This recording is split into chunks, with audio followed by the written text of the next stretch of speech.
Ahojte kamaráti, chcel by som medzi nami privítať Majra Taru. Dík. A chcel by som sa ťa dneska Ahojte. popýtať na tvoju novinku, na album a popýtať sa, čo všetko to pre teba znamenalo a v podstate aj nejaké základné poznatky. Na úvod by som si ale s tebou chcel štrngnúť na tento tvoj krásny úspech. Dík, tak na zdravie. Na zdravíčko.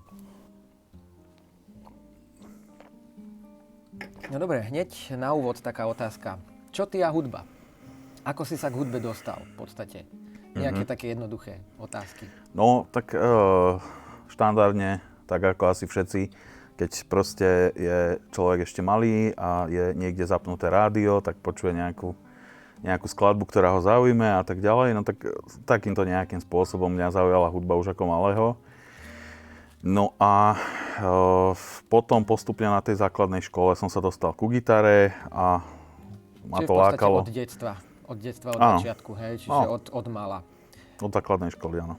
Album s názvom Od Tatier k Atlantickému oceánu sa zameriava na tvoju prácu s gitarou, v podstate tvoju tvorbu s gitarou. Prečo je to práve gitara? Prečo nie je nejaký inakší nástroj? Skús takto nám objasniť, prečo je to práve gitara. No tak hovorím, že vlastne gitara ma začala lákať už na tej základnej škole. Zo začiatku najprv boli nejaké folkové albumy, ktoré ma bavili počúvať a bavila ma tam častokrát viacej ako tá spevácka zložka, ma tam bavila tá gitarová zložka. Aha, čiže po tej hudobnej stránke No, takže tak som nejak začínal, no a potom som išiel na základnú umeleckú školu, lebo som sa chcel dozvedieť viac a naučiť viac. No a tam som mal skvelého učiteľa, pána Vaňu. A ten ma naučil také tie základy, potom postupne širšie základy a tak ďalej. No. Jasné. No ale hudba určite nebola vždycky tvojim grom, predpokladám. Začal si študovať niekde napríklad, dajme tomu, stredná škola. Dozvedel som sa, že si bol železničárom, ak to mám tak povedať. Tak ako je takýto mix vhodný pre takú osobu ako si ty, že hudba, železničárstvo, hej? Niečo také? Tak áno, no. Ja mám dve stredné školy, jedna je hudobná, jedna je železničná, alebo teda dopravná. Tá dopravná, tu som vyštudoval kvôli otcovi a tú hudobnú som kvôli sebe. Aha, čiže rodinná stránka a potom tá osobnostná. Asi tak, no. To som si povedal jednoducho, že dobre otec, tak už tú jednu školu som teda spravil, tú dopravnú, ktorú si ty tak veľmi chcel, aby som si spravil, tak som si potom povedal, že tak idem si teraz spraviť tú, čo chcem ja. No a popri tom v lokomotíve niekde na gitarke, hej? Nejak takto, hej? Dobre, pekne, no akože... Ďalej sa mi naskytá otázka, že keď si sa takto predieral ako nováčik v tej hudobnej sfére, určite si mal nejaký vzor, nejaké ideály tvoje, ktoré určite aj ovplyvnili tvorbu tohoto albumu, že čo by mohol byť taký tvoj vzor a čo aj bol tvojim vzorom v tvorbe? Tak ono to bolo také zaujímavé, že vlastne ja som sa akoby dostal hneď, alebo teda veľmi skoro ku koreňom. Potom neskôr som od nich odišiel a potom som sa k ním zase vrátil. A potom som zase od nich trošku odišiel a potom som sa zase k ním vrátil. Čiže akoby pre mňa je tá cesta neustále sa vracanie ku koreňom nejakým. A tie korene sú dva a to je pre mňa jednak slovenská hudba, slovenská ľudová hudba a jednak klasická hudba, všeobecne európska hudba.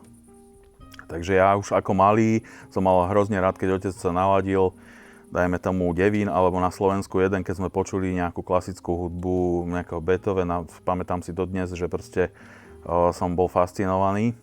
A potom som od toho odišiel, potom som tak akoby na tej základnej škole som tak skúmal tie vody rockovej hudby, popovej hudby, metalovej hudby. Čiže si skúsil okúsiť nejaké také inakšie vláčky, ako sa hovorí. Áno, aj som prešiel takými kapelami, takými rockovými, hej, kde sme hrávali rockové také skladby, ktoré vtedy leteli. No ale popri tom som si samozrejme študoval takú tú klasickú gitaru. No a potom som išiel na tú konzervu a vlastne na tom konzervatóriu som sa proste tomu venoval naplno. No, toľko, koľko sa mi dalo. Áno, toľko, koľko sa mi dalo. No a počas tej konzervatóriu už som sa proste vyprofiloval na to, že ako veľmi ma bavili hrať takí tí juhoamerickí skladatelia, gitaristi ako Jorge Cardozo, Pernambuco a podobný, Heitor Villa-Lobos. Čiže tam sa mi veľmi páčila tá juhoamerická scéna, aj tých žijúcich autorov. A zároveň som veľmi rád hrával tú starú hudbu, tú barokovú hudbu, renesančnú hudbu. A napokon u mňa akoby veľmi prevládlo flamenko. Že hrozne ma uchvátili flamenkoví hráči, tí španielskí flamenkoví hráči, alebo francúzski flamenkoví hráči. Aj pri tom albume, keď si tvoril v podstate, keď sa bavíme o dnešku v podstate o tom albume. Áno, ono tieto vplyvy, čo vravím, tak sú tam, myslím si, že cítiteľné. Mnoho mojich kamarátov, ktorí si ten album vypočuli, tak mi aj hovorili, že no jasné, že tak je to tam proste to, ako ťa poznáme, to, čo máš rád v tej hudbe. Jasné, že je to Majro proste, áno, že je to Majro. Áno, že je to taká Majrovina. Jasné, no teraz taká podotázka, že v podstate určite to netrvalo, ja neviem, týždeň tvorba toho albumu. Skús nám tak v rýchlosti spomenúť, že čo mohlo byť také zaujímavé pri tvorbe toho albumu. Ja môžem spomenúť divákom v podstate, že tiež som sa podieľal na vytváraní jedného z videoklipov. Takže čo ťa tak upútalo strašne, čo bolo také úsmevné? Napríklad boli sme na Čiernom balogu a tam boli nejaké zábavné situácie. Skús nám povedať, že čo v takom Čiernom balogu mohlo No, byť. ja si myslím, že tie zábavné situácie z toho balogu budeš vedieť lepšie ty povedať asi, to by si mal asi ty povedať. Ja by som skôr povedal k tomu vzniku toho albumu, že ono to vlastne vznikalo roky. Dá sa povedať, že ono to vznikalo tak úplne plynule postupne, ako vznikali nové a nové moje skladby.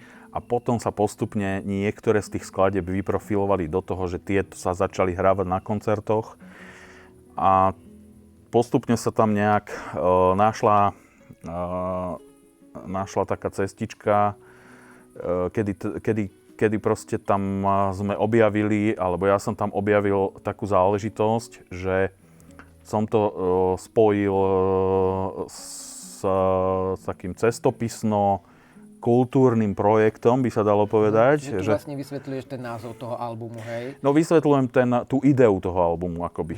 Hej? Čiže ono je to istým spôsobom programový album na spôsob, ako skladali albumy Pink Floyd, že každý ten album mal určitú myšlienku, s ktorou pracuje. A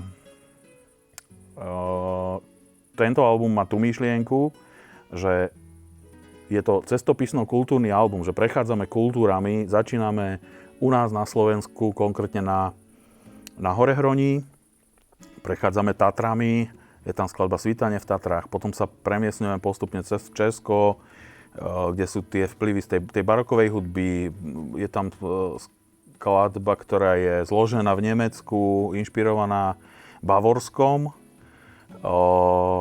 a tou starou barokovou hudbou a postupne, postupne to ide vlastne do Francúzska, cez Francúzsko.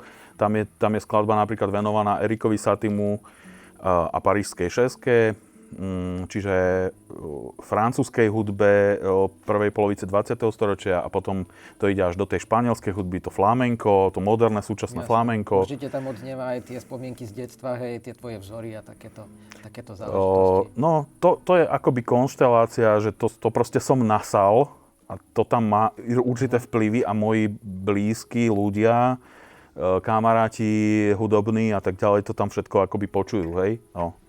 Ani ja to tam by som povedal nepočujem tak dobre ako oni, hej? Jasné, ja si to už akoby ani neuvedomujem. Ale vedia ti povedať, že áno, Majro, toto je tvoj album, lebo proste cítime tam tvoju ideu, cítime tam tvoje myšlienky a tvoje myšlienkové pochody. To mi už viacerí takto povedali, hej, na rovinu.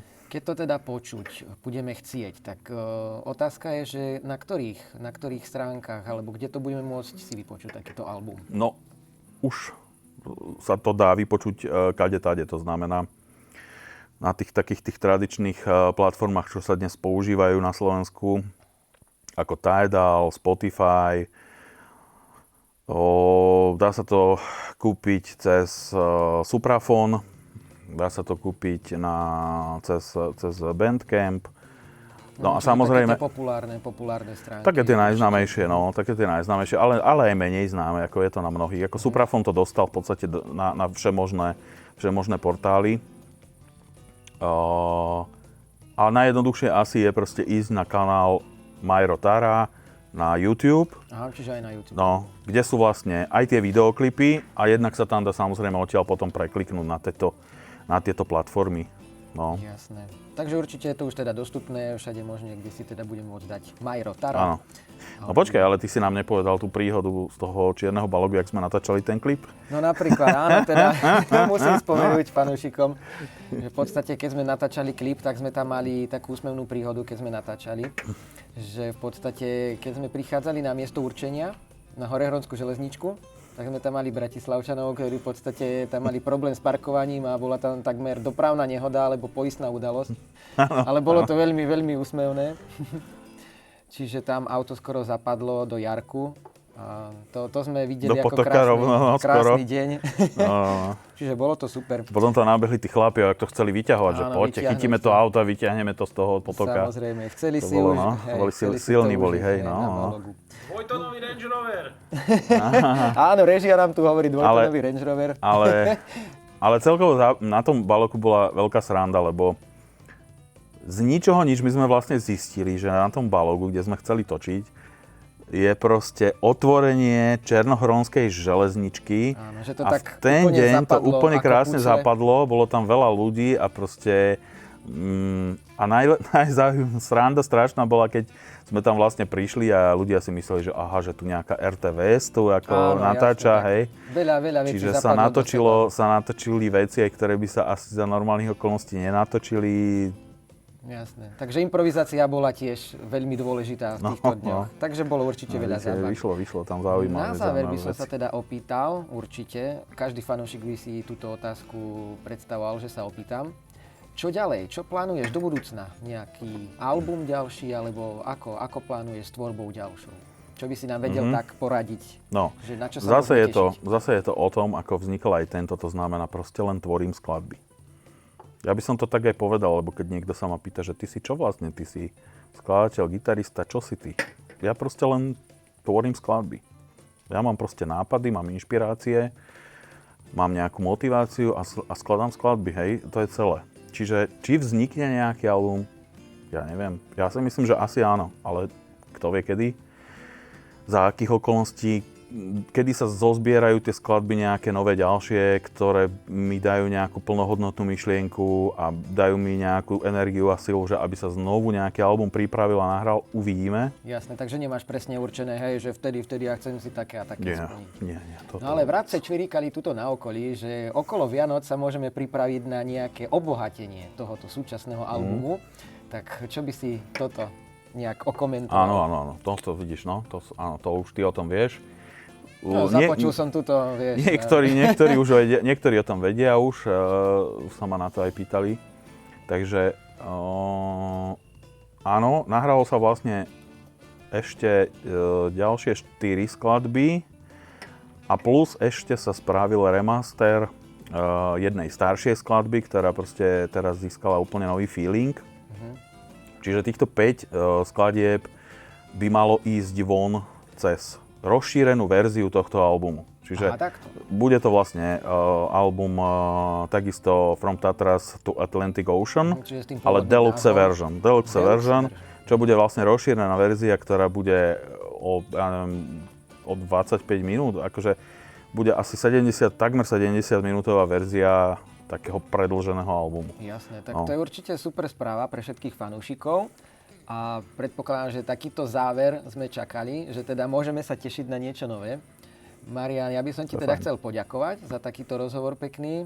Som rád, že si odpovedal na tieto všetky moje otázky. A verím, že fanúšici sú určite spokojní s týmto, čo sme zistili.